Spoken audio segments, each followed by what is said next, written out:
हर हर महादेव। कैसे हैं आप लोग? आशा करती हूँ कि महादेव की असीम कृपा आप सभी को प्राप्त हो, आप सभी स्वस्थ हो और अच्छे हो। इसी के साथ सावन का महीना शुरू हो चुका है और मैं प्रतिदिन आपको सावन मास की कथा अध्याय सुनाया करूँगी। तो इसी के साथ आज हम सुनेंगे सावन मास की कथा अध्याय 1। तो चलिए मन में माता गौरा और भगवान शिव का ध्यान करते हुए कथा को सुनते हैं। शौनक ऋषि बोले, हे सूत, हे महाभाग, हे व्यास शिष्य, हे आपके मुख कमल से अनेक आख्यानों को सुनते हुए हम लोगों को तृप्ति नहीं हुई, अपितु बार बार सुनने की इच्छा बढ़ती ही जा रही है।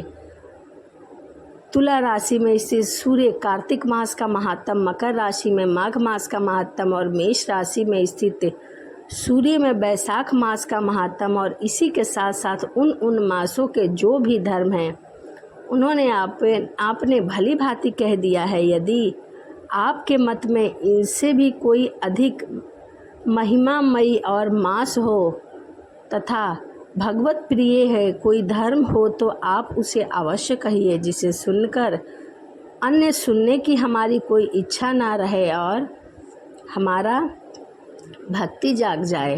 तभी सूत जी बोले, हे मुनि, आप सभी लोग सुने, मैं आप लोगों को वाक्य गौरव में अत्यंत संतुष्ट हूँ। आप लोगों के समक्ष मेरे लिए कुछ भी गोपनीय नहीं है और कुछ भी महत्वपूर्ण नहीं है।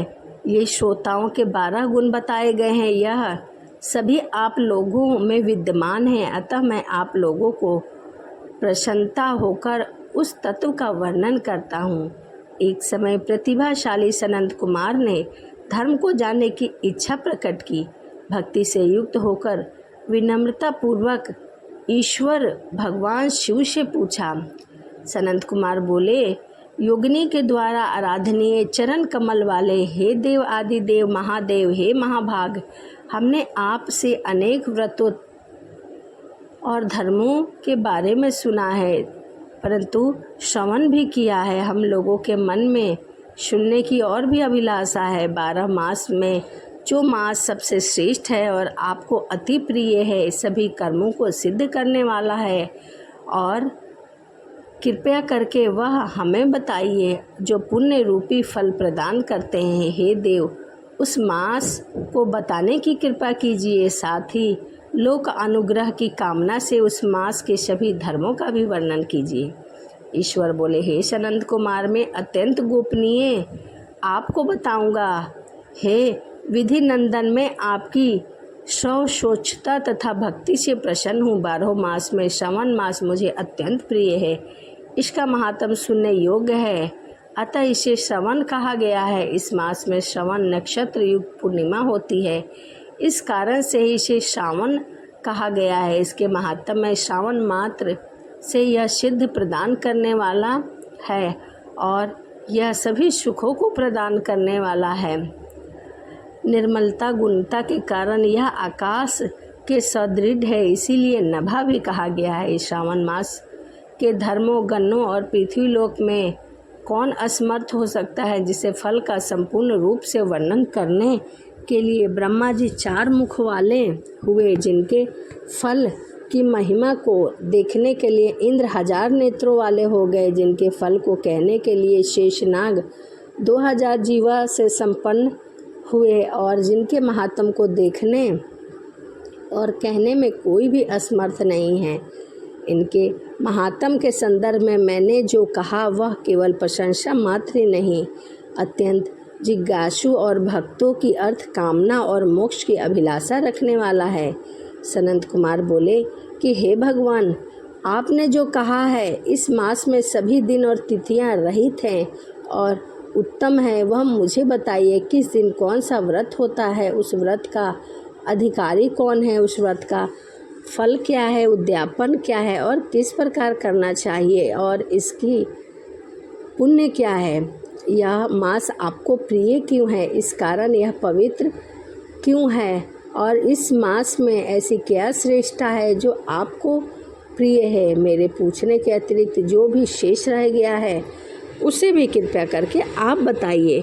रविवार, सोमवार, भोमवार, बुधवार, बृहस्पतिवार, शुक्रवार, शनिवार के दिन जो करना चाहिए वह कृपया करके आप मुझे बताइए। आपको आदि देव कहा गया है। जैसे कि विधि बाधा से अन्य की विधि बाधा होती है, वैसे ही अन्य देवताओं के अल्प देवता के कारण आपको महादेव कहा गया है। 3 देवताओं के निवास स्थल पीपल वृक्ष में सबसे उत्तम माना गया है। कल्याण रूप होने के कारण आप शिव हैं।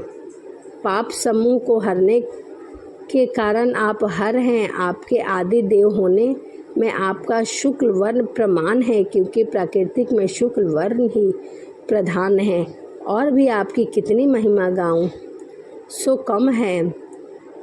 एकमात्र आपकी ही पूजा से पंचायत पूजा हो जाती है, जो कि दूसरे देवता की पूजा से किसी भी तरह संभव नहीं हो पाती।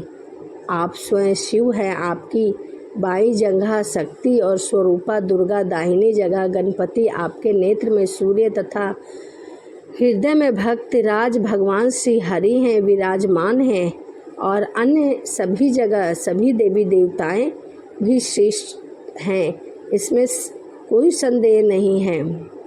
सभी को विरक्त की शिक्षा देते हुए आप शमशान में तथा पर्वत पर निवास करते हैं। ऐसा महर्षियों ने कहा।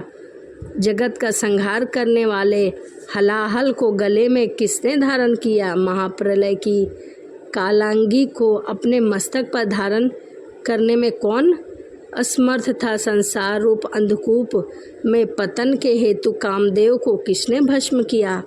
आप ऐसे ही आपकी महिमा का वर्णन करने में कौन असमर्थ है? एक तुच्छ प्राणी में करोड़ों जन्मों में भी आपके प्रभाव का वर्णन नहीं कर सकता। अतः आप मेरे ऊपर कृपा करके मेरे सभी प्रश्नों का उत्तर दीजिए। इस प्रकार श्री अस्कंद पुराण के अंतर्गत ईश्वरीय सनंत कुमार संवाद में श्रावण मास महात्म पहला अध्याय पूर्ण हुआ।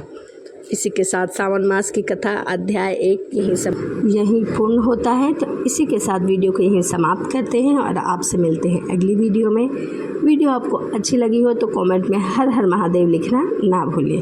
तो चलिए आपसे मिलते हैं अगली वीडियो में। हर हर महादेव। श्री शिवाय नमस्तुभ्यम।